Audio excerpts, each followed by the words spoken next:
അച്ചോ ഈശോ മിശിഹായ്ക്ക് സ്തുതിയായിരിക്കട്ടെ അച്ചോ. എനിക്ക് സ്തുതി എന്നൊക്കെ വളരെ ചെറുതായി പോയത്. നീ ഇത്രയല്ലേ ഉള്ളൂ, അത്ര മതി. എന്റെ അച്ചോ എന്നെ കൊല്ലാൻ വേണ്ടിട്ട് ആ കൊച്ചിൻ ഹൈദ്രോസ് കത്തിയായിട്ട് നടപ്പുണ്ട്. എന്തിനാ കുഞ്ഞാടെ നിന്നെ കൊച്ചി ഹൈദ്രോസ്? ഞാൻ ഒരു തെറ്റും ചെയ്തില്ല.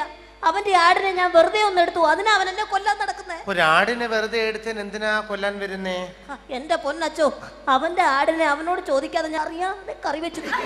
അത് തെറ്റാണോ അച്ഛാ? സാത്താന്റെ കുഞ്ഞെ, അതിനെ പറയുന്നത് മോഷണം എന്നാണ്. കുഞ്ഞാടെ നീ ഒരു കാര്യം മനസ്സിലാക്കണം. നീ ആ ഹൈദ്രോസിന്റെ ആടിനെ മോഷ്ടിച്ചിട്ട് മരിച്ച് സ്വർലോകത്ത് ചെല്ലുമ്പോൾ കർത്താവ് ചോദിക്കും, നീ അവന്റെ ആടിനെ എടുത്തോ, അത് എവിടെയാണെന്ന് ചോദിക്കുമ്പോൾ നീ എന്ത് ചെയ്യും? എന്റെ പൊന്നച്ഛ, അതൊക്കെ കുറെ നാൾ കഴിഞ്ഞു മരിച്ചു സ്വർഗത്തിൽ ചെല്ലുമ്പോഴത്തെ കാര്യമല്ലേ പറയുന്നേ. അപ്പൊ ആടും ഉണ്ടാവും, ഞാനും ഉണ്ടാവും, അവനും ഉണ്ടാവും, ചിലപ്പോ അച്ഛനും ഉണ്ടാവും. അച്ഛന്റെ മുമ്പിൽ വെച്ച് ഞാൻ അവന്റെ ആടിനെ അവന് കൊടുത്തേക്കാൻ പ്രശ്നം തീർന്നില്ലേ? അയ്യോ അച്ഛാ, എന്നെ രക്ഷിക്കച്ചാ. എന്റെ കുഞ്ഞെ, ഞാൻ എനിക്ക് അറിയത്തില്ല, ഞാൻ എന്നാ ചെയ്യാനാ? എന്റെ പൊന്നച്ഛ, എന്തെങ്കിലും ഒരു വഴി കാണും, എന്നെ രക്ഷിക്ക്. നിന്നെ രക്ഷിക്കാൻ ഞാൻ ഒരു വഴിയും കാണുന്നില്ല. എടാ, എവിടെ പോയി ഒളിച്ചാലും നിന്നെ ഞാൻ വിടില്ല.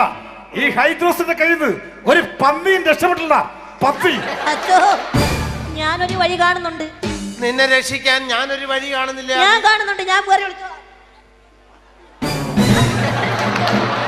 എടാ പന്നി, നിന്നെ വിടില്ല. എടാ ഞാൻ വിടില്ല.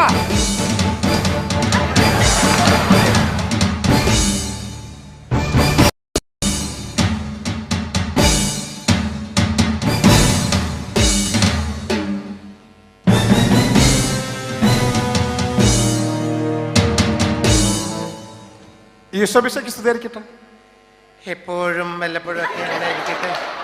അച്ഛാ, ഓ, ആ ശശി ഇങ്ങോട്ട് പോകുന്ന കണ്ടായിരുന്നോ? ഞാൻ ശശിയെ കണ്ടില്ലല്ലോ. അച്ഛാ, എന്ത് തെമ്മാടത്തിനും കാണിച്ചതറിയാമോ? എന്താണ്? എന്റെ ഭാര്യ കഷ്ടപ്പെട്ട് വളർത്തിയ ഒരു ആടിനെ അവൻ കൊന്നു നിന്നച്ചാ. അവനെ കൊല്ലണം. ആ കൊല്ലണം, അതാണ് ഞാൻ വന്നത്.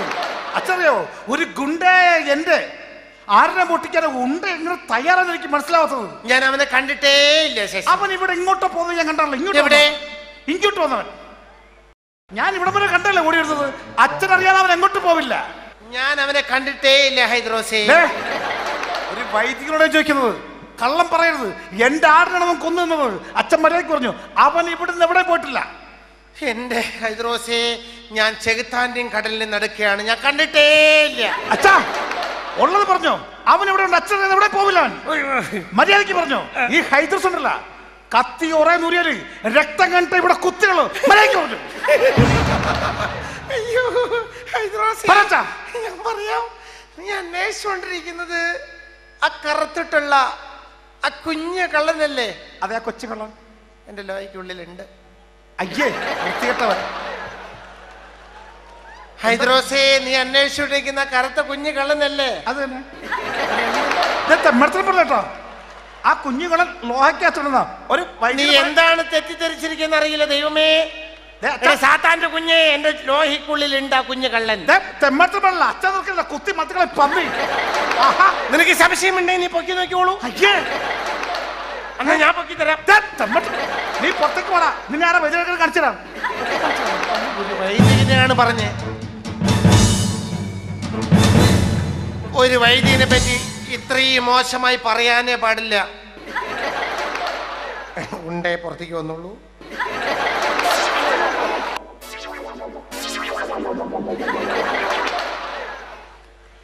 കുഞ്ഞേ, എങ്ങനെയുണ്ടായിരുന്നു എന്റെ ലോഹയ്ക്കുള്ളിലെ വാസം?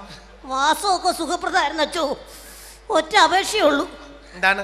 വല്ലപ്പോഴും എങ്കിലും ഈ ലോഹേ ആ അരമനയൊക്കെ ഒന്ന് കഴുകിയിടച്ചോ. നിന്നെ കൊല്ലി. ഞങ്ങളിവിടെ പരിപാടി അവതരിപ്പിക്കാൻ വന്നതാ. അതെ, നന്നായി. ഞങ്ങൾ അവസരം തരുന്നു. എന്റെ മോൻ നന്നായിട്ട് കാണിക്കും. എന്ത്? മിമിക്രി. മിമിക്രിയിൽ എന്തൊക്കെ കാണിക്കും? എന്താണ് സ്റ്റേജിൽ കയറി വന്നാണ് അനാവശ്യം പറഞ്ഞു? അല്ല, പട്ടിന്റെ നായന്റെ ശബ്ദത്തിൽ മിമിക്രി നന്നായിട്ട് കാണിക്കൂ. ഇതിന്റെയൊക്കെ ശബ്ദം എടുക്കുന്നാണോ? നന്നായിട്ട് കാണിച്ചു കൊടുക്കടാ. സാർ, ഞങ്ങൾ നല്ല പട്ടിയുടെ പൂച്ചയുടെ പശിയുടെ അങ്ങനത്തെ സാധനങ്ങളുടെ സൗണ്ട് ഒക്കെ ഞങ്ങൾ നല്ല കാണിക്കും സാർ. ഞങ്ങൾ അല്ല മോനെ, ഈ പട്ടിയുടെ നായുടെയും പൂച്ചയുടെയും ശബ്ദം അല്ല വേണ്ട. അതൊക്കെ കൊച്ചുകുട്ടികൾ എടുക്കുന്ന പരിപാടിയാണ്. ഇവിടെ പുതുമയുള്ള പരിപാടി, രാഷ്ട്രീയക്കാരുടെ ഒരു പ്രോഗ്രാമാണ്. അപ്പൊ അതിന് അനുയോജ്യമായ പരിപാടി വേണം ഇവിടെ അവതരിപ്പിക്കാൻ. അതെ സാർ, ഞങ്ങളുടെ നാട്ടിൽ കമ്പ്യൂട്ടറിലെ സാർ, ഞങ്ങളുടെ നാട്ടിൽ ടി വിയിലെ സാർ, ഞങ്ങളുടെ നാട്ടിൽ അങ്ങനത്തെ സാധനങ്ങളില്ല സാർ. ഞങ്ങളുടെ നാട്ടിൽ പട്ടി പൂച്ച നായ പക്ഷി അങ്ങനത്തെ സാധനങ്ങളില്ല സാർ. അല്ല, ഞാൻ പറഞ്ഞല്ലോ, ഇവിടെ രാഷ്ട്രീയക്കാരെയാണ് അനുകരിക്കേണ്ടത്. ഏതെങ്കിലും ഒരു രാഷ്ട്രീയ നേതാവിനെ നിങ്ങൾ അനുകരിക്കൂ. അതെ, അത് സാർ രാഷ്ട്രീയക്കാരെ പറഞ്ഞു ഞങ്ങളത് പട്ടിയിൽ കാണിക്കാം. സാർ അത് തികച്ചും പുതുമയുള്ള ഒരു പരിപാടിയാണ്. എന്തായാലും നമ്മുടെ നാട്ടിലെ രാഷ്ട്രീയക്കാരുടെ സ്വഭാവം ഒരു പട്ടിയിലൂടെ കാണിക്കുമെന്നാണ് പറഞ്ഞത്. ശരി. നമുക്കൊന്ന് പരീക്ഷിച്ചു നോക്കാം. ശരി. അങ്ങനെയാണെങ്കിൽ ഒരു ഇലക്ഷൻ സമയത്ത് ഒരു സ്ഥാനാർത്ഥിയായ രാഷ്ട്രീയ നേതാവ് പൊതുവേദിയിൽ നിന്ന് പ്രസംഗിക്കുന്ന എങ്ങനെയാണെന്നൊന്ന് കാണിക്കാവോ? രാഷ്ട്രീയ നേതാവ് പൊതുവേദിയിൽ പ്രസംഗിക്കുന്നത് പട്ടി കാണിക്കണം. പട്ടിയിൽ കാണിക്കണം. കാണിക്കാം കാണിക്കാം സാർ.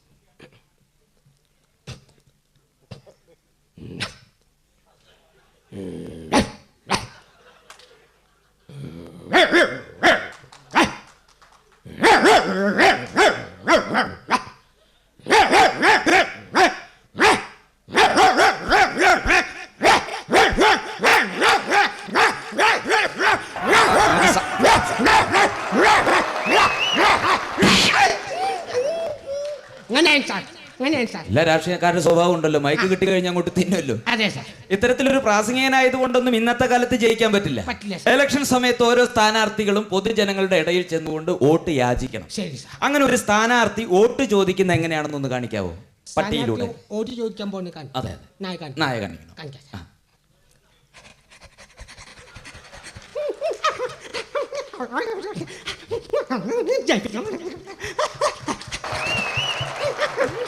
അങ്ങനെയാണ് സാർ, അങ്ങനെയാണ് സാർ. വളരെ നന്നായിരിക്കുന്നു. ഇത്തരത്തിൽ വോട്ട് യാചിച്ചു കഴിഞ്ഞാൽ ഏതൊരു സ്ഥാനാർത്ഥി വിജയിക്കും. ശരി സാർ. ഇപ്പൊ നിങ്ങൾ ജയിച്ചൊരു മന്ത്രിയാണ്. ആ.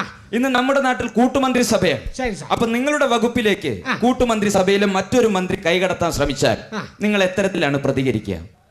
അതായത് നമ്മുടെ വകുപ്പിലേക്ക് വേറെ ആൾ കൈ കടത്തിയാൽ എന്ത് ചെയ്യും? എങ്ങനെ പ്രതികരിക്കും. അത് സാർ ഞങ്ങൾ ഭക്ഷണം കഴിക്കുന്നത് കാണിക്കാം സാർ. മൃഗങ്ങൾക്ക് ഭക്ഷണത്തിനോടാണ് പ്രധാനം, നേതാക്കന്മാർക്ക് പണത്തിനോട് പ്രധാനം. ശരി, അങ്ങനെ കാണിക്കാം. അപ്പൊ സാറൊന്ന് കൈ കടത്തിയാൽ മതി. ഞാൻ കൈ കടത്തണം. ഓ, കടത്താം.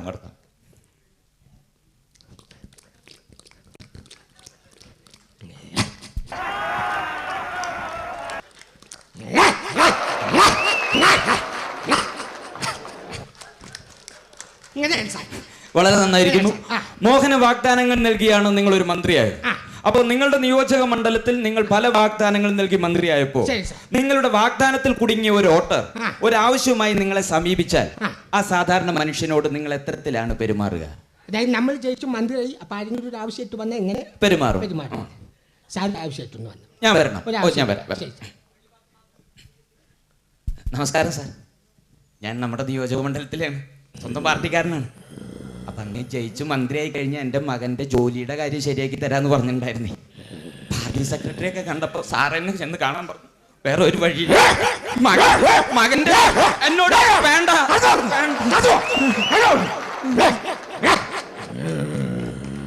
ഇങ്ങനെയാണ് സാർ, ഇങ്ങനെയാണ് സാർ. അധികാരം കയ്യിൽ കിട്ടുമ്പോൾ രാഷ്ട്രീയം എന്ന പേരും പറഞ്ഞ് ചൂഷണം ചെയ്ത് പണം സമ്പാദിക്കുന്ന ചില രാഷ്ട്രീയ നേതാക്കൾ, ഉണ്ട് സാർ, ഉണ്ട് സാർ. ഇതുപോലുള്ള രാഷ്ട്രീയ നേതാക്കൾ, ഇത്തരത്തിലുള്ള രാഷ്ട്രീയ നേതാക്കന്മാരെ തിരിച്ചറിയാതെ വീണ്ടും ഇലക്ഷൻ എന്നൊന്ന് വരുമ്പോൾ എല്ലാം മറന്നുകൊണ്ട് നിങ്ങളെ വോട്ട് ചെയ്ത് അധികാരത്തിൽ കയറ്റുന്ന പാവം ജനത, ഈ ജനങ്ങളോട് ഇത്തരത്തിലുള്ള നേതാവിന് എന്താണ് പറയാനുള്ളത്? അതായത് ഇങ്ങനെയൊക്കെ ആയിട്ട് വീണ്ടും വോട്ട് ചെയ്യാൻ പോകുന്ന ഈ പാവം ജനങ്ങളോട് എന്താണ് പറയാനുള്ളത്? അല്ലേ? ഒന്നും തോന്നരുത് കേട്ടോ സാർ. ഇല്ല, തോന്നില്ല.